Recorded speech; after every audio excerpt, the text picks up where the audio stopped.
আল্লাহ রাব্বুল আলামিন বলছেন যে আমি একটা খলিফা বানাবো, তারা খলিফা হবে। এখন এই খলিফা কোন খলিফা? বাংলাদেশের মানুষ মনে করলো যে দর্জি কাপড় সেলাই করবে, ও খলিফা হয়ে গেছে। আলী রাদিয়াল্লাহু তাআলা আনহুর সাথে যুদ্ধ হয়েছে, মা আয়েশা রাদিয়াল্লাহু তাআলা আনহুর বিপক্ষে দলে ছিলেন। মা আয়েশা রাদিয়াল্লাহু তাআলা আনহুর দলের লোকেরা পরাজিত হয়ে গেল। এখন এই মা আয়েশা রাদিয়াল্লাহু তাআলা আনহুকে তোমরা বন্দী করবা কি না?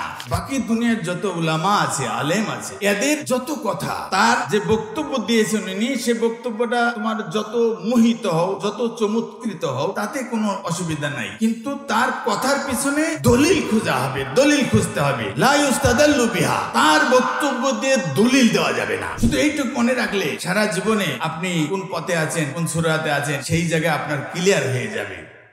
রাষ্ট্রপ্রধান নির্বাচন হয় কিভাবে? বিশেষ করে রাষ্ট্র যদি ইসলামী হয় তাহলে কিছু কথা বলে। নির্বাচনের কি কথা বলবো বলে, কয়েকদিন আগে একটা নির্বাচন হয়ে গেল পাশের দেশে, সেই দেশেরটাই বলি, আমার দেশেরটা না বলি, আপনারা লজ্জা পাবেন হয়তো। তো সেখানে পোলিং অফিসার একজন মহিলা, এক ভদ্রলোক ঢুকেছে ভোট দিবে, তো দেখে বলছে চাচা, বলছে হ্যাঁ আমি মাই অমিত শাহ আইয়ে উंगली দেখাইয়ে। তো আসলে আঙ্গুলি দেখাচ্ছে कि काली गुली है या नहीं, तो देखो कि काली गुली नहीं, ये साफ है, तो दीजिए उंगली, নিয়ে এবার টিপ মেরে দিয়ে, টিপ মেরে বলে যাইয়ে ভোট दीजिए। তখন অমিত চাচা বলছে मैडम जी थोड़ा देखिए तो तुम्हारे चाची ভোট দেकर चली गई कि नहीं? तो ये पाता उल्टा बोलছে ओहो हाँ चाचा, ओ क्या आशा देवी?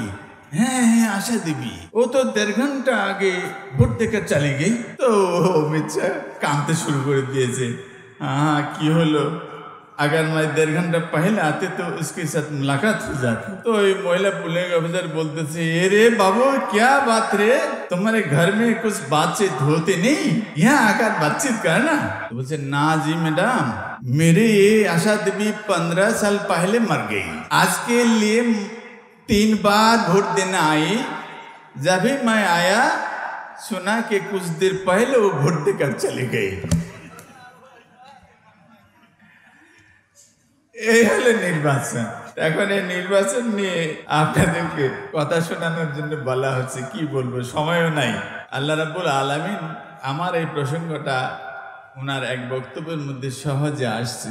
বলছেন যে ওয়াইজ ক্বালা রাব্বুকা লিল মালাইকাতি ইন্নী জাইলুন ফিল আরদি খলিফা। আল্লাহ রাব্বুল আলামিন ফেরেশতাদেরকে সামনে রেখে সামনে একটা ঘটনা ঘটবে, সেই মহা ঘটনা তার একটি পূর্বাভাস, অ্যাডভান্স অ্যাডভার্টাইজ দিলেন, দিয়ে বললেন শোনো, আমি এই পৃথিবীতে এমন একটা জাতিগোষ্ঠী বানাতে চাচ্ছি, তারা খলিফা হবে। এন্ড খলিফা কি, খলিফা হবে বলা শেষ। এখন এই খলিফা এই শব্দটা আমাদের দেশে যখন আসছে, আরবিতে ছিল সৌদি আরবে, অনেক দূর 3-4 হাজার কিলোমিটার দূরে চলে আসছে। আসার পরে বাংলাদেশে এখন এই খলিফাটা 4 রকমের পাওয়া যায়। একটা হলো কাপড় সেলাই করে, ওটার ইংরেজি হলো দর্জি। 2 নম্বর অর্থ আছে গদ্দি নসীন, এটা পীরদের বাড়িতে পাওয়া যায়। গদ্দি নসীন মানে স্থলাভিষিক্ত হওয়া, একজন আছে উনি নাই, ওখানে আরেকজন হবে, এটা গদ্দি নসীন। আরেকটা হলো প্রতিনিধি, নায়েব তহসিলদার, খাজনা জমির খাজনা দিতে গেলে পাবেন, সেটা হলো সরকারের কালেক্টর আছে, কালেক্টরের বদলে যে এই টাকা আদায় করবে লিখে রসিদ দিয়ে দিবে, এ হলো প্রতিনিধি। আর আরেকটা হলো খলিফা, মানে রাষ্ট্রপ্রধান। এই কাতার, কুয়েত, তারপরে পাশে যে দুবাই টুবাই আছে, ওখানে যায় দেখবেন খলিফা ফুলান ইবনে হামিদান নাহিয়ান আল হামদানিয়া সামদানি, এইরকম এরা হলো খলিফা। দেখুন আল্লাহ রাব্বুল আলামিন বলছেন যে আমি একটা খলিফা বানাবো, তারা খলিফা হবে। দেখুন এই খলিফা কোন খলিফা হবে এটা বলা নেই, বলা যেহেতু নেই, বাংলাদেশের মানুষ মনে করলো যে দর্জি কাপড় সেলাই করবে, ও খলিফা হয়ে গেছে। আল্লাহ রাব্বুল আলামিন বলছেন খলিফা তো খলিফা হয়ে গেছে, খলিফা বানিয়ে পাঠিয়েছে, খলিফা হয়ে গেছে, সুতরাং ডাইরেক্ট জান্নাতে যাওয়ার রাস্তা হয়ে গেল। এই শব্দগুলো সহ পৃথিবীর হাজারো ভাষায় মানিল আলফাজ, এই মানিল আলফাজ যে শব্দের যে অর্থ, এই অর্থগুলো স্থানকাল পাত্র ভেদে ভিন্ন ভিন্ন অর্থ একই শব্দ দিতে পারে। এইরকম কিছু বিষয় আছে যেটাকে লতিফ বলা হয়, মানে হলো গুরু রহস্য।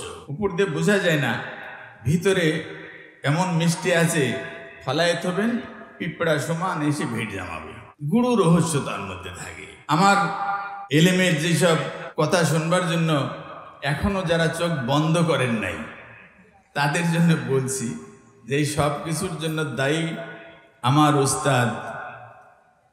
উস্তাদুল আসাতেজা শেখুল মাশায়েখ, হাজার উস্তাদের উস্তাদ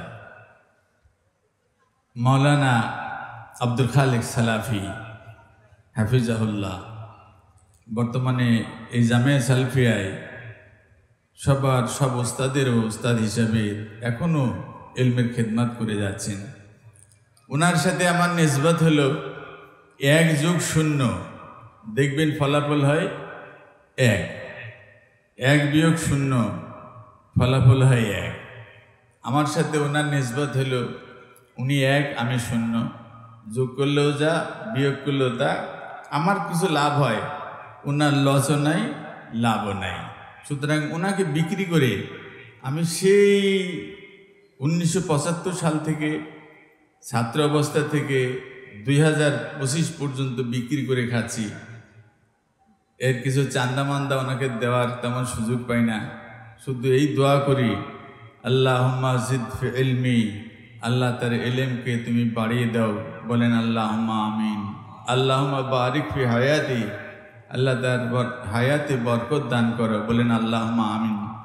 তিনি একটি কথা বলছেন, যেই কথাতে আমার জীবনের মোড় ঘুরে গেছিল। তাকলিদ সম্পর্কে বলতে যে সেই কথাটা বলেছিলেন যে দুনিয়ার যত মানুষ আছে, এই সমস্ত মানুষকে যদি ধর্ম দিয়ে বিচার করো, ধর্মের বিচারে নবী মোহাম্মদ রাসূলুল্লাহ সাল্লাল্লাহু আলাইহি ওয়াসাল্লাম এবং তাদের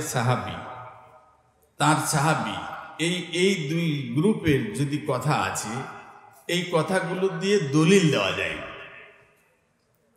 এর বাইরে দুনিয়ার যত আলেম ওলামা পাবা, সে যত বড়ই হোক, যত বড় আলেম হোক, যে সেই আলেমদের কথা আকওয়ালুল উলামা ইউস্তাদাল্লু লাহা ওয়ালা ইউস্তাদাল্লু বিহা। আমার এখনো মনে আছে, এবং এটা আমার জীবনে ইউটার্ন না, শুধু টার্ন অপোজিট করে দিয়েছে। কারণ আমি যেখান থেকে আমার জন্ম, যেখান থেকে আমি এসেছি, সেই এলাকায় আলু ভর্তা খাওয়ার জন্য আহলে হাদিস খুঁজে পাওয়া যেত না। এখন আলহামদুলিল্লাহ বেশ কিছু লোক সহিহ কিতার কাছাকাছি আসছে, মেনে চলতেছে।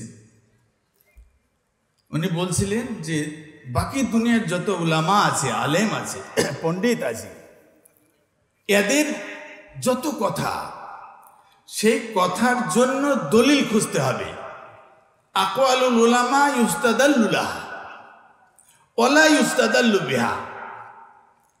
তার যে বক্তব্য দিয়েছেন উনি, সে বক্তব্যটা তোমার যত মোহিত হও, যত চমৎকৃত হও, তাতে কোনো অসুবিধা নাই, কিন্তু তার কথার পিছনে দলিল খোঁজা হবে, দলিল খুঁজতে হবে। লা ইউস্তাদাল্লু বিহা, তার বক্তব্য দিয়ে দলিল দেওয়া যাবে না। শুধু এইটুকু মনে রাখলে সারা জীবনে আপনি কোন পথে আছেন, কোন সুরাতে আছেন, সেই জায়গায় আপনার ক্লিয়ার হয়ে যাবে, পরিষ্কার হয়ে যাবে। এবং এত সুন্দর করে জীবনের মোড় ঘুরিয়ে দিয়েছিলেন উনি সব জায়গায়। এত কথা তো এই সময় বললে আপনারা বলবেন যে গান গাইতে পারে, শিবের গীত গাইতেছি নাকি, ধান বাঁধতে, সেরকম হয়ে যাবে। অত কথা বলার সুযোগ নেই। আলহামদুলিল্লাহ উনি, আমি যখন ওই মাদ্রাসায় ভর্তি হইলাম, ভাইলকুপুর চারঘাট, আপনাদের এই জেলায় সেটা আছে, তো এসে আমি একটু বড় হয়ে মাদ্রাসায় আসছি, ক্লাস 6-এ পড়ি। বাট আমার বয়স তখন অনেক বেশি বড় হয়ে গেছিল, 15-16 বছর বয়স হয়ে গেছিল। তো এখন পড়লে ওখানে এসে দেখলাম যে সব মানুষ, বুঝতে পারছেন, নামাজে ওইখানে এসে মসজিদে দেখি সূরা ফাতিহা শেষ হইলে একবারে ফাটায় ফেলায় মসজিদ, আমিন বলে। আর পায়ে পায়ে যে চাপাচাপি, তাতে ছাত্র যারা আছে ওদের চাপাচাপি দেখলে মনে হয় যে মারামারি ঠেলাঠেলি শুরু হয়ে গেছে। তো এত বড় বড় আলেম ওলামা এখানে আছে আর এখানে পড়তে আসছি, তো মাশাআল্লাহ আমিও শুরু করে দিলাম হাত তোলা, জোরে আমিন বলা, পায়ে ঠেলাঠেলি করা, এর নাম হলে আহলে হাদিস, এ করা শুরু করে দিলাম। উনি তখন একদিন ডেকে আমার বললেন, তুমি যে এই যে হাত তুলে নামাজ পড়ছো, তুমি কি এতদিন পড়তা? না ওস্তাদি, এতদিন পড়বো কি করে, ওই হাত তোলা তুলি তো নাই। তো বলছে তাহলে তুলো কেন? তো বলছে যে এখানে আসলাম আপনাদের মতন এত বড় বড় শায়েখ মাশায়েখ এলমুদ্দাহার, এনাদের দেখে আমি দেখলাম যে না এটাই কোরআন হাদিসে আছে, মনে হয় এটাই করা শুরু করে দিলাম। তো উনি বললেন যে এটার নামই তাকলিদ। এই যে হাত তুলে নামাজ পড়ছো, জোরে আমিন বলছো, পায়ে পায়ে লাগাচ্ছে, এরই নাম তাকলিদ। আমি অবাক হয়ে গেলাম, এই বলে কি তাহলে? তা আপনি তাকলিদের বিরুদ্ধে এত করে শোনাইলেন, আর এটাই তাকলিদ, তাহলে যাবো কোথায়? হাফিজাহুল্লাহ তিনি আমাকে বললেন যে যাদের ইলম হাসিল করবার তৌফিক হয় না, তারা শুধু আলেমদের কাছে জিজ্ঞেস করে নিবে যে যা আমল করছি হাদিস কোরআন অনুযায়ী কিনা। উনি যদি বলেন যে হ্যাঁ, আমল করা শুরু করে দিবে, সেই সালাফি হয়ে যাবে, সেই আহলে হাদিস হবে, তার আমলের জন্য সে আর দায়ী থাকবে না, এই আমলের দেয়া মাকবুল হলে তার জন্য জান্নাত নসিব হয়ে যাবে, বলেন সুবহানাল্লাহ। কিন্তু যারা আলেম হওয়ার তৌফিক হয়, আলেম হবে এইরকম রাস্তায় আছে, সালাকা ইলমান সাহালাল্লাহু তারিকান ইলাল জান্নাতি, তাকে আল্লাহ অগ্রিম একটা অ্যাডভান্টেজ দিয়ে দিয়েছে যে এলেম হাসিল করার জন্য সে রাস্তায় যখন বেরিয়ে গেছে, হাসিল করুক না করুক সেটা পরের বিষয়, বেরিয়ে যেহেতু গেছে এইটুক উদ্যোগ আল্লাহ রাব্বুল আলামিন কবুল করবেন। রাসূলুল্লাহ সাল্লাল্লাহু আলাইহি ওয়াসাল্লাম বলছেন আল্লাহ রাব্বুল আলামিন এই রাস্তার পরিভ্রমণের কারণে জান্নাতে যাওয়ার রাস্তা আল্লাহ তার জন্য সহজ করে দিবেন, বলেন সুবহানাল্লাহ। সুতরাং তোমার জন্য এই দেখা দেখি রাফালাদিনী করা এটা তাকলিদ, এ গুনাহ হবে। কি করবো উস্তাদি? বলছে তুমি পড়ো, হাদিস কোরআন পড়তে আসছো, পড়ো, পড়ে দেখো যে তোলা যায় না না তোলা ভালো, কোনটা সুন্নত কোনটা বেদাত, তারপরে আমল শুরু করবা, সেইটা হইল সুন্নত। আর না জেনে তোমার জন্য আমল করা হইল বেদাত। এই জায়গায় যে মানিল আলফাজে আমি আপনাদেরকে যে দৃষ্টি আকর্ষণ করবো যে একই শব্দ আছে, একই শব্দ, এই একই শব্দ একটু আলগা করে দিলে অথবা ব্যবহার করতে চাইলে ডিফাইন করে ব্যবহার করা যেতে পারে। যেমন ধরেন মুক্তিযোদ্ধা, ৭১ সালে যারা দেশ স্বাধীন করার জন্য যুদ্ধ করেছেন, আবার ২৪-এ যারা আন্দোলন করে দ্বিতীয় মুক্তিযুদ্ধ বলা হচ্ছে, দ্বিতীয় মুক্তিযুদ্ধে অংশগ্রহণ করেছেন, এরা হলো মুক্তিযোদ্ধা। যারা মারা গেছেন শহীদ বলা হচ্ছে, যারা বেঁচে আছেন গাজী, দেখে তো এখন আমাদের কোনো বাজার নাই, তো এই জন্য গাজী তাদের বলা হয় না। তবে মুক্তিযুদ্ধ শব্দটা থাকলে ফায়দা আছে, ভাতা আছে। তো এই মুক্তিযুদ্ধে একরকম হয়ে গেল। এখন কিছু আছে যে ভাতার জন্য মুক্তিযুদ্ধ হওয়া যায়। তো আমাদের ওই যে সাইফুল ইসলাম, ওর বাপের এসে বলছে, বাবা, ওর বয়স হলে ৯ বছর, ক্লাস 4-এ পড়ে, বলছে বাবা আমি মুক্তিযুদ্ধে ভাতা পাবো। তো বাবা আশ্চর্য হয়েছে, বলিস কি মুক্তিযুদ্ধে ভাতা? তোর বাবা, আমি তো পাই না, আমার বয়সে তো মুক্তিযুদ্ধের পরে জন্ম হয়েছে, তুই তাহলে আমার ছেলে, তুই মুক্তিযুদ্ধে ভাতা কিসে পাবি? তো বলছে না, যে সংসদে আলোচনা হইল, একজন এমপি, ওনার বয়স হলো ৯ বছর, যখন ৭১ সালে যুদ্ধ হয়েছিল, তো উনি মুক্তিযুদ্ধ ভাতা পায়, তো আমি পাবো না কেন? তো বলছে তুই পাবি, তো এরকম ৯ বছর তো হাজারো মানুষ আছে। তো বলছে না বাবা, ওই মুক্তিযোদ্ধা উনি ৯০-এর দশকে একটা ক্রিকেট খেলা হয়েছিল ভারত আর পাকিস্তানের মধ্যে, তো উনি ভারতের সাপোর্টার হয়েছিলেন, পাকিস্তানের বিরুদ্ধে ছিলেন, এই জন্য উনি মুক্তিযোদ্ধা। তো বলছে তুই তো, তোর জন্ম হলো ২০০৯ সালে, তাহলে তুই পাবি কি করে? তো বলছে বাবা, ওই যে কাদের কাকা, সে বাজার থেকে একটা পাকিস্তানি মুরগি আনছিল, আমি আর কাকায় ওই পাকিস্তানি মুরগি জবাই করছি, সুতরাং আমরা মুক্তিযোদ্ধা। একই শব্দ, একই শব্দ কায়দা করে ব্যবহার করতে পারলে এইরকম বিভিন্ন অর্থ হয়ে যেতে পারে। কোরআন হাদিসের যে শব্দগুলো আছে, এই শব্দগুলো কায়দা করে যদি ব্যবহার করা যায়, তাহলে এই শব্দগুলোর ডেফিনেশন এইভাবে চেঞ্জ হয়ে যেতে পারে। যার জন্য আপনারা দেখবেন যে আপনারা এই যে বক্তৃতার মধ্যে কীরকম ঝাল ঝাড়লো আমাদের বক্তারা, সমাজতন্ত্র করা যাবে না, গণতন্ত্র করা যাবে না, জাতীয়তাবাদ খেতা পড়িয়ে দিল, এই করলো সেই করলো, সব কিছু শেষ হয়ে গেল। কিন্তু ঘটনা যদি ঘটান, সেটা হবে যে এই নির্বাচন যারা করতেছে, ওরাও নির্বাচনে যে ইশতেহার থাকে, ওই ইশতেহারের মধ্যে লেখা আছে 19টা ইশতেহার।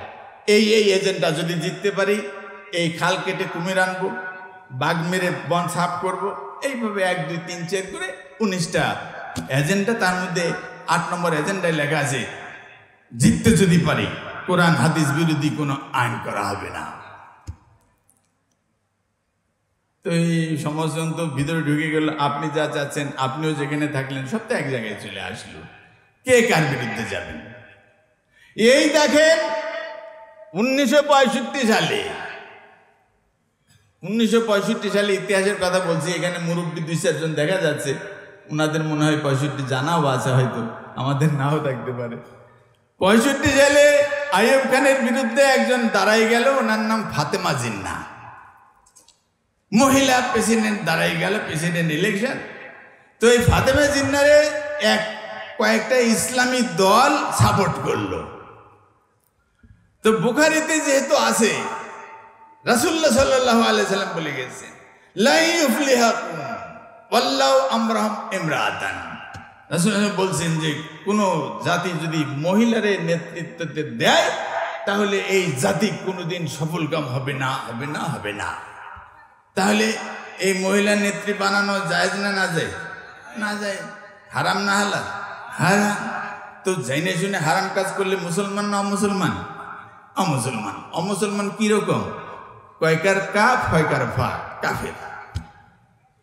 এখন আমাদের দেশের অনেকগুলো ইসলামী ঘরানার যারা দল করে, রাজনীতি করে, করে না, এইরকম উলামায়ে ইত্তেহাদুল উলামা সবাই মিলে ফতোয়া দিল, যারা যারা ফাতেমা জিন্নাহরে সাপোর্ট করেছে ওনাদেরকে কাফের বলার যেই কয়টা কারণ আছে, তার মধ্যে 1 নম্বর কারণ হইল মহিলার নেতৃত্ব সাপোর্ট করেছে। এই লোকগুলোরই আবার যখন দেখলাম এরশাদের সময় দল করা লাগলো, তখন আবার ইনারা এইসব যে মহিলা, মানে মহিলা সাপোর্ট করেছে না, মহিলা অলরেডি প্রধানমন্ত্রী, মহিলা অলরেডি বিরোধী দল,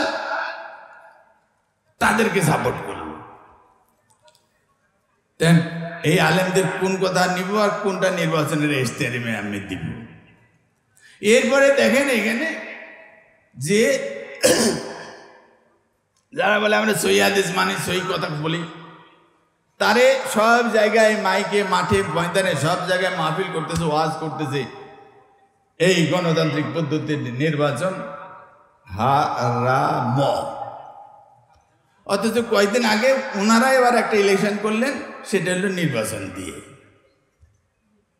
কোনটা তাহলে ঠিক, কোনটা তাহলে না ঠিক? এই যে ক্ল্যামেজিক্যাল, এটা হলো যে প্রত্যেকেই যেটা করতেছে কোরআন আর হাদিস দিয়ে বলার চেষ্টা করে, যদি ইসলাম মানে ইসলামী দল হয়, ইসলামের রাজনীতি করে, অথবা ইসলামের বাইরে থাকে, রাজনীতির বাইরে থাকে, সবাই একইভাবে। আমরা একটু আহলে হাদিস হওয়ার কারণে মনে করি একটু ফুরফুরা মেজাজে আছে, কারণ আহলে হাদিস মানে হইল কোরআন আর সহি হাদিস মানা। নামাজ পড়ে না, তাও সে আহলে হাদিস, যেহেতু জান্নাতে যাবার ঠেকায় কে? বুঝতে পারছেন কিনা? কারণ সহি হাদিস মানবে, কোরআন মানবে, যার জন্য সে কি হয়ে গেছে? আহলে হাদিস হয়ে গেছে। আলী রাদিয়াল্লাহু তাআলা আনহু উনি খলিফা হইলেন। খলিফার 3য় 4th বছরে একটা যুদ্ধ হলো, রাসূলুল্লাহ সাল্লাল্লাহু আলাইহি ওয়াসাল্লাম চলে যাওয়ার 27 বছরের মাথায় ওই যুদ্ধটার নাম সিফফিন যুদ্ধ। এই লম্বা কাহিনীর ভিতরে আপনাদের যেই জায়গায় নিয়ে যাচ্ছি, সেটা হলো যুদ্ধের এক পর্যায়ে আলী রাদিয়াল্লাহু তাআলা আনহুর পক্ষে ধরেন 70,000 লোক আসছে, বিপক্ষেও 70,000 লোক আছে, যুদ্ধ করে কয়েক হাজার লোক সেখানে অলরেডি শাহাদত বরণ করেছে, রক্তে রঞ্জিত হয়ে গেছে, মরুময় বালু রক্তে থেমে গেছে। কিন্তু এর মাঝখানে আলী রাদিয়াল্লাহু তাআলা আনহু বিরোধী দলের সাথে একটা চুক্তিবদ্ধ হয়ে গেলেন, হবেন এরকম সুযোগ দিলেন যে ঠিক আছে, যা চুক্তি হয় মেনে নেওয়া হবে, যদি ইসলামের পক্ষে যায়, জনস্বার্থে হয়। এই দেখে হযরত আলী রাদিয়াল্লাহু তাআলা আনহুর পক্ষে যেসব মুজাহিদরা ছিলেন সেখান থেকে 6,000 মুজাহিদরা বেরিয়ে চলে গেল, বলছে আমরা এই আলীর সাথে থাকবো না। বলছে কেন থাকবেন না? বলছে যে কোরআন আর সহিহ হাদিস আমাদেরকে বলতেছে আলী রাদিয়াল্লাহু তাআলা আনহু সহ এই দলে যারা আছে কোরআনও মানে না, সহিহ হাদিস।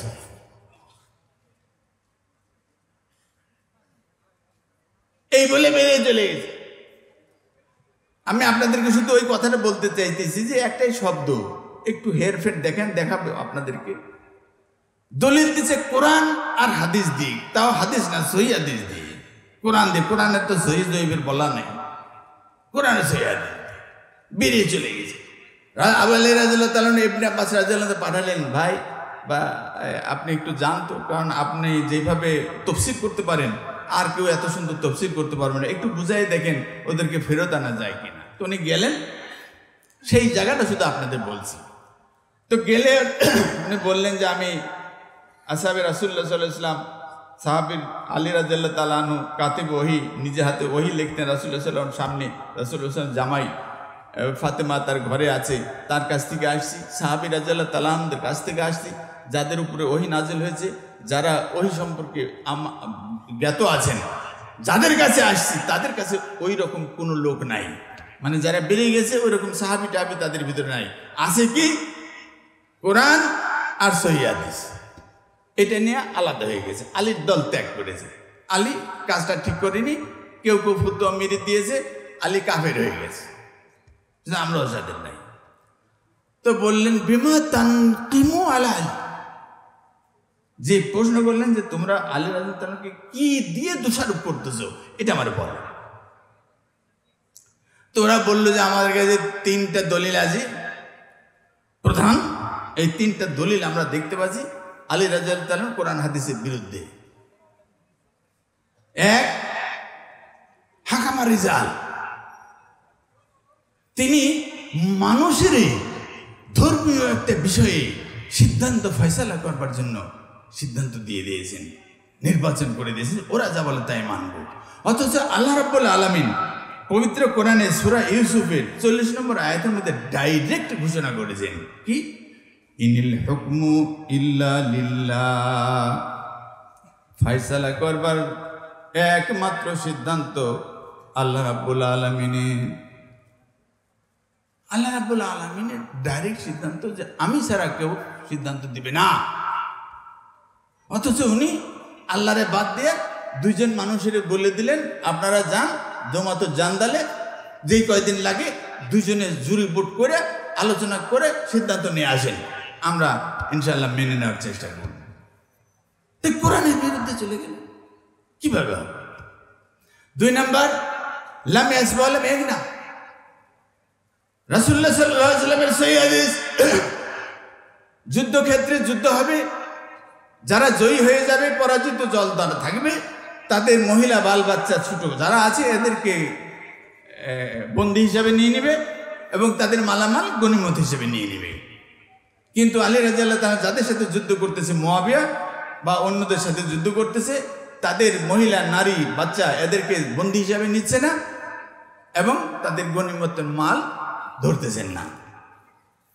3 নাম্বার বলছে, 3 নাম্বার হলো যে কোরআনে বলছে যে যখন সাক্ষী না থাকে, শেষ পর্যন্ত সাক্ষী হইল অপরাধী যদি নিজের অপরাধ স্বীকার করে অথবা নিজে যদি নিজের পদ ত্যাগ করে, তখন ওর দোষ ধরা হবে অথবা তার স্বীকৃতি নেওয়া হবে।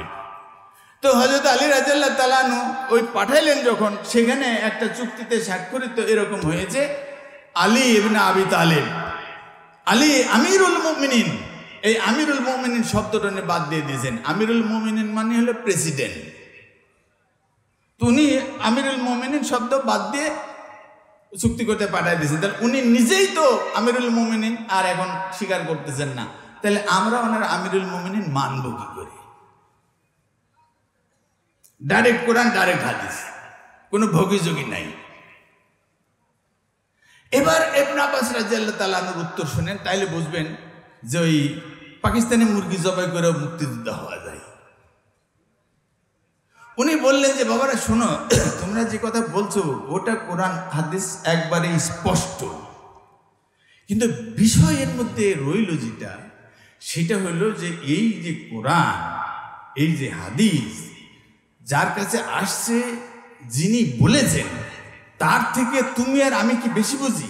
তো না, তা আমাদের বোঝার দরকার নেই। আমরা যেটা দেখছি সেটা তো ঠিক আছে। বলছে সেটা ঠিক আছে, কিন্তু বুঝতে তোমাদের ঠিক নাই। বলছে কিভাবে ঠিক নাই? বলছে ঠিক নাই হলো যে আল্লাহ রাব্বুল আলামিন কোরআনে একটা ঘোষণা দিয়েছেন এক জায়গায়, সেটা হলো যে স্বামী স্ত্রীর যদি ঝগড়া হয়, সেই ঝগড়া মিটাইতে হয় কি হয় না? বলছে হ্যাঁ হয়। তো বলছে এখন এই যে এখানে 70,000 মানুষ এই পক্ষের ওই পক্ষে যুদ্ধ করতেছে, এই যুদ্ধের একটা মীমাংসা হওয়ার দরকার আছে না নাই? বলছে আছে। তো বলছে এই দুইটা ঘটনার মধ্যে কোনটা তোমাদের কাছে বেশি গুরুত্ব বলে মনে হয়? তো বলছে রক্তপাত হচ্ছে এটা বেশি গুরুত্বপূর্ণ। তো বলছে এটা মিটানো আগে দরকার না, যে স্বামী স্ত্রী মারামারি করে ওখানে হাসপাতালে চলে গেছে সেটা বেশি দরকার? তো বলছে না, এটা পরে হইলে হয়। তো বলছে দেখো, কোরআন আল্লাহ রাব্বুল আলামিন বলতেছেন যে ফাবআসু হাকামান মিন আহলি ওয়া হাকামান মিন আহলিহা, যে স্বামী স্ত্রী যদি এরকম ঝগড়া বেঁধে যায়, ঝগড়াটার পর্যায়ে যদি এমন হয় যে সংসার আর টিকায় রাখা যাচ্ছে না, তখন আল্লাহ রাব্বুল আলামিন নিজে এখানে ফয়সালা নিতে বলতেছেন যে স্বামীর বাড়ির পক্ষ থেকে একজন বিচারক বানাও, স্ত্রীর বাড়ির পক্ষের একজনকে বিচারক বানাও। এই দুই বিচারক মিলে যে ফয়সালা দিবে, সেই ফয়সালা দিয়ে সামনে আগাও। যদি টিকাইতে পারো তাও ভালো, যদি টিকাইতে না পারো তাও ভালো। তাহলে আল্লাহ রাব্বুল আলামিন মানুষের দিয়া বিচারের কাজ করলো কি করলো না? তোমরা যে যেখানে বসে আছো যে ইনিল হুকম ইল্লা লিল্লাহ, এই হুকমের মধ্যে এইরকম হুকুমটাও আল্লাহর হবে কি না? হবে। এইভাবে দুটোটা উত্তর দিয়ে দিলেন, তিনটা উত্তর দিয়ে দিলেন। দিয়ে ইনার এই উত্তর শুনে আলহামদুলিল্লাহ প্রায় 4,000 এই বিদ্রোহী মুজাহিদ তারা তওবা করে ফিরত চলে আসলো হযরত আলী রাদিয়াল্লাহু তাআলা আনহুর কাছে। তাই আমি আপনাদেরকে বলতে চাইছিলাম, যেহেতু আজকে আমার ডেটও ছিল না, এরপরে কর্তৃপক্ষ আমাকে দয়া করে একটু সুযোগ করে দিয়েছেন, আপনাদের সাথে পরিচিত হতে পারলাম, দুটো কথা বলতে পারলাম। কারো যদি ঘুমের ডিস্টার্ব করে থাকি মাফ করে দিবেন। এখন যেটা শুধু এই কথাটা বলছে যে রাষ্ট্রপতি নির্বাচন হবে কিভাবে, তো সবাই যে আয়াত বললেন, কোরআনের আয়াত বললেন, নির্বাচন কিভাবে হবে তা বলে দেওয়া আছে। আমিও সেই আয়াতটা আপনাদেরকে শোনাবো, কিন্তু ঘটনা যেটা সেইটা হলো ঘ ডবল হয়ে যাবে। ঘ ডবল হয়ে গেলে কিন্তু পিঁপড়ার পায়ের তলে হাতি মারা যেতে পারে। এইটা যদি আপনাদের মনে থাকে তাহলে আয়াতটা আপনাদের বুঝতে সহজ হবে।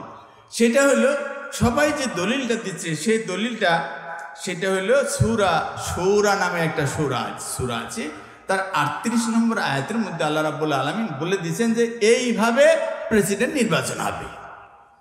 সেটা কি? তা আল্লাহ রাব্বুল আলামিন বললেন ওয়া আমরুহুম শুরা বাইনাহুম, যে তারা শুরা করে নির্বাচন করে নিবে, শুরা করে নির্বাচন করবে। এ যদি রাজশাহী হয় তাহলে শুরা আলুরও আছে, গোস্তেরও আছে। বুঝতে পারছেন কিনা বিষয়টা? গোস্তের সুরা যদি হয় নিতে আপত্তি নাই, তো ডাইলের সুরা আর আলুর সুরা হইলে আর দিয়েন না। এখন এই সুরা কি, এটা হলো প্রশ্ন। সুরা বাংলা বোঝা যায়, সেটা হলো পরামর্শ করে নিবেন। এখন এই যে পরামর্শ শব্দটা বাংলায় আনলাম, এই পরামর্শটা কিভাবে হবে, কয়জনের মাঝে হবে, কবে হবে, কি দিয়া হবে, অনেকগুলো প্রশ্নের ভিতরে লেগে আছে।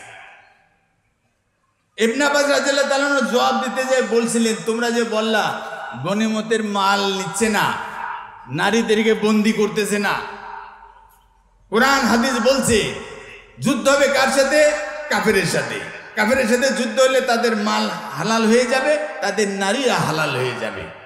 আর যদি তারা কাফের না হয় তাহলে তাদের সাথে যুদ্ধ করা জায়েজ নাই। সুতরাং মুআবিয়ার সাথে যুদ্ধ হলো, জামাল যুদ্ধ হলো, সেই যুদ্ধে রাজা যেহেতু যুদ্ধ করতে আসছে, সুতরাং মনে মনে ভাবতে হবে বিরোধী দল কাফের, সুতরাং তাদের নারী, তাদের মালামাল জায়েজ হয়ে যাবে। তো ইবনে আব্বাস রাদিয়াল্লাহু একটা জবাব দিয়েছেন, জবাবটা শুধু আপনাদের মাথায় দিয়ে দেই। বক্তৃতা যেহেতু আজকে শেষ করা সম্ভব হবে না, আপনারা নিজেরা বক্তৃতা বানাই নিয়েন, সেই সুযোগটা আপনাদের দিয়ে দিই। কলমও দিলাম, খাতাও দিলাম। সেটা হলো ইবনে আব্বাস রাদিয়াল্লাহু বলতেছেন, তোমাদের মাসলা ঠিক আছে, তোমরা কোরআন হাদিসের মুত্তাফাক আলাইহি হাদিস দিয়ে বক্তৃতা দিচ্ছ, সহিহ হাদিসের উপরে সহি। তো আমার একটা প্রশ্নের উত্তর দাও। উত্তর হইল যে আলী রাদিয়াল্লাহু তাআলা আনহুর সাথে যুদ্ধ হয়েছে, মা আয়েশা রাদিয়াল্লাহু তাআলা আনহুর বিপক্ষে দলে ছিলেন। মা আয়েশা রাদিয়াল্লাহু তাআলা আনহুর দলের লোকেরা পরাজিত হয়ে গেল। এখন এই মা আয়েশা রাদিয়াল্লাহু তাআলা আনহুকে তোমরা বন্দী করবা কি না? যদি বলো ফাহিয়া লাইসাত উম্মুনা, তিনি আমাদের মা না, বন্দী করব, ফাআনতুম কাফির। যদি মা আয়েশা রাদিয়াল্লাহু তাআলা আনহাকে তোমরা মা স্বীকার না করো, তাহলে কি হয়ে যাবে? কি হয়ে যাবে? কাফের হয়ে যাবে। কোরআনে যেহেতু উম্মাহাতুল মুমিনিন ঘোষণা দিয়েছে যে নবীর স্ত্রীরা তোমার দুনিয়ার সমস্ত মানুষের উম্মাহাত, মা হয়ে মা ঘোষণা হবে। সুতরাং রাসূলুল্লাহ সাল্লাল্লাহু আলাইহি ওয়াসাল্লামের ভাই, চাচা, খালু, ফুফা, জামাই, বিয়াই যা আছে সবারই মা, গণহারে মা। তো বলছে তোমরা যদি মা অস্বীকার করো আর বন্দি করে নাও, আনতুম কাফের, কাফের হয়ে যাবে। আর যদি বলো না আমরা তাকে মা স্বীকার করি, তো মা স্বীকার করলে রাসূলুল্লাহ সাল্লাল্লাহু আলাইহি ওয়াসাল্লামের স্ত্রীরা মা, তাদেরকে যদি তুমি বন্দি করো, ফাআনতুম কাফের, তাইলেও তোমরা কাফের হয়ে যাবা। এখন বলো করবা কি করবা না? বুঝাইতে পারছি কিনা? বুঝাইতে পারছি? মা আয়েশা রাদিয়াল্লাহু তাআলা আনহার মতন বিরোধী পক্ষে যারা আছে, যদি তোমরা বন্দি করো তাইলেও তোমরা কাফের, আর যদি বন্দি না করো তাইলেও কাফের। এখন বলো করবা কি করবা না? উপায় নাই। এই জন্য আল্লাহ বললেন সূরার মাধ্যমে নির্বাচন করে নাও। এখন এই সূরা কি? গোস্তের সূরা যদি হয় তাহলে তো কোনো কথাই নাই, কিন্তু ডাইলের সূরা হইলে আপনি বলবেন যে এত দেন কেন? এখন সূরা কি? কোরআনরে জিজ্ঞেস করেন, আল্লাহ রাব্বুল আলামিনরে জিজ্ঞেস করেন। লাম ইউহাদ্দিদিল্লাহ, আল্লাহ রাব্বুল আলামিন সূরাকে তাহদিদ করে দেন নাই, বলে দেন নাই যে এইভাবে গেলে এটার নাম হলো সূরা, গোস্তের সূরা, এটা হলো আলু সূরা, কিছু বলেন নাই। খালি বলছেন সূরার মাধ্যমে নির্বাচন। রাসূলুল্লাহ সাল্লাল্লাহু আলাইহি ওয়াসাল্লামকে বললাম লাম ইউহাদ্দিদ রাসূল সাল্লাল্লাহু আলাইহি ওয়াসাল্লাম হাইয়াতা তাতবিকাস সূরা, এই সূরা কোনে তাদবিক করার জন্য কিছুই দেয়া যান নাই। যাওয়ার সময় এমনি চলে গেলেন, না আবু বকরের বানাইলেন, না ওমরের বানাইলেন, না ওসমানের বানাইলেন, আলী বানাইলেন, না কাউরে কিছু না বানাইয়া চোখ বন্ধ করে দুনিয়া থেকে চলে গেলেন। তো ওনারা যদি এই ব্যাপারে কিছু না বলে থাকে, তাহলে সূরাটা কি সূরা? এই সূরাটার নাম হইল সূরা ইস্তেহাদিয়া। এই সূরা নিজেরা এই জনগণ বৈশা বানাবে যে এই সূরা হইল এই রকম। এই জন্য সাহাবী রাদিয়াল্লাহু তাআলা আনহুম তারা ইস্তেহাদ করলেন, ফাউফিকু, আল্লাহ রাব্বুল আলামিন তাদেরকে তৌফিক, সঠিক রাস্তা দেখাই দিলেন। তারা যা করলেন সেটাই সূরা হয়ে গেল। কিন্তু আপনারা যদি খালি চামচ দিয়ে দেখাই, এই দেখেন সূরা, আপনি বলবেন যে এইটা তো আগেরটার মতো না, আমার কোনো দোষ নাই, কিন্তু সেইটাও সূরা। এই সূরাগুলো হাতে নিয়ে যান, বাড়িতে নিয়ে মিলাইয়া তারপরে নির্বাচন করবেন, ভোট দিবেন, কোনো আপত্তি নাই। এক নম্বরে দেখেন আবু বকর রাদিয়াল্লাহু তাআলা আনহু, উনি প্রথম খলিফা হয়ে গেলেন, যেটা আপনারা সবাই জানেন। সেখানে দেখেন যে আবু বকর রাদিয়াল্লাহু তাআলা আনহুকে খলিফা ঘোষণা করলেন, ওমর রাদিয়াল্লাহু তাআলা আনহু প্রথমে সাপোর্ট করলেন, বায়াত করলেন তার সামনে, ওখানে তো আনসারি আছে, মহাজির আছে, সবাই মিলে বললো যে আমরা মেনে নিলাম। পরের দিন এটার প্রথম দিন রাসূলুল্লাহ সাল্লাল্লাহু আলাইহি ওয়াসাল্লাম মারা গেছেন, এই দিনই ঘটনা ঘটলো। এরপর পরের দিন দাফন কাফন হয়ে গেল। দাফন কাফন হয়ে গেলে এবার মদিনার মসজিদে উঠে এবার আশেপাশে, যেহেতু ওই সময় ইসলাম অনেক বড় ছিল না, আশেপাশে সব মানুষ, রাসূলুল্লাহ সাল্লাল্লাহু আলাইহি ওয়াসাল্লাম মৃত্যু, দুনিয়ার মানুষ সব একবারে ভাঙ্গিয়া পড়েছে, সব মানুষ চলে আসছে সেখানে, সব উপস্থিত। দ্বিতীয় দিন প্রোগ্রাম থ্রো করলেন, বললেন যে এই ঘটনা ঘটে গেছে, আপনারা কি বলেন? ওরা বলে আমরা কি বলি, মানে আমরা আগেই বলে রাখছি, যা বলছে ওইটাই। একবারে কুল্লু যত মুমিন মুসলমান আছে সব মিলে ওনারে সুরা পরামর্শ দিলেন, উনি খলিফা হয়ে গেলেন। এ সর্বজনগণ নন্দিত সমর্থিত খলিফা।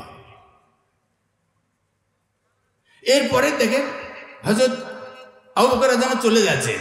এই সময় ওমর রাদিয়াল্লাহু তাআলা আনহুকে উনি মৃত্যুর আগে, আবু বকর রাদিয়াল্লাহু তাআলা মরার আগে উনি ঘোষণা দিলেন, আমি মরার পরে ওমর রাদিয়াল্লাহু তাআলা আনহুকে খলিফা হিসাবে আমি মনে করি, মনোনয়ন দিচ্ছি, এই বলে উনি চলে গেলেন। এরপরে সাহাবী রাদিয়াল্লাহু তাআলা আনহু, ওমর আবু বকর রাদিয়াল্লাহু তাআলা আনহুর দাফন কাফন হয়ে গেল। সবাই মিলে বসলেন, বসার পরে দেখলেন যে এই তো এইরকম একটা চিরকুট আছে, কার নাম? ওমর রাদিয়াল্লাহু তাআলা আনহুর নাম। এবার সবাই মিলে বলল যে এত সুন্দর নাম আমরা খুঁজে বের করতে তো আমাদের কষ্ট হইতো, যারা জানি তো জানি, যারা না জানি তারাও মানি। সবাই মিলে মেনে নিল, হয়ে গেল। দেখেন আগেরটার মতন না। ওমর রাদিয়াল্লাহু তাআলা চলে যাচ্ছেন, সেই সময় হাজার হাজার সাহাবী আছে, এর মধ্যে মাত্র 6 জন, 6 জনের ডেকে নিয়ে আসলেন, আইনা বসায় বললেন, এই তোমাদের উপরে সব দায় দায়িত্ব দিয়ে গেলাম, তোমরা এই 6 জনে মিলে যদি পারো 6 জনের মধ্যে যে কোনো একজন, অথবা তোমরা যদি মনে করো যে 6 জনের বাইরেও যাওয়া লাগবে, যাও, তবে তোমরা 6 জনে মিলে কাজটা সাইরে ফেলো। সেইভাবে ওসমান রাদিয়াল্লাহু তাআলা আনহু হয়ে গেলেন। দেখেন দ্বিতীয়টার মতন না। এরপরে আলী রাদিয়াল্লাহু তাআলা আনহু, ওনাকে এবার খলিফা বানানো হলো। যারা ওসমানকে হত্যা করলো সেই লোকগুলো ওনারে ধরে নাচতেছে যে আপনি খলিফা, আপনি খলিফা। ঘটনাটা এইরকম যে আমাদের দেশে অনেক এরকম চেয়ারম্যান মেম্বারের পাওয়া যাবে, যার নির্দেশে, যার অর্ডারে আপনার চাচারে দিনে দুপুরে মাছ কাটা বটি দিয়ে জবাই করছে,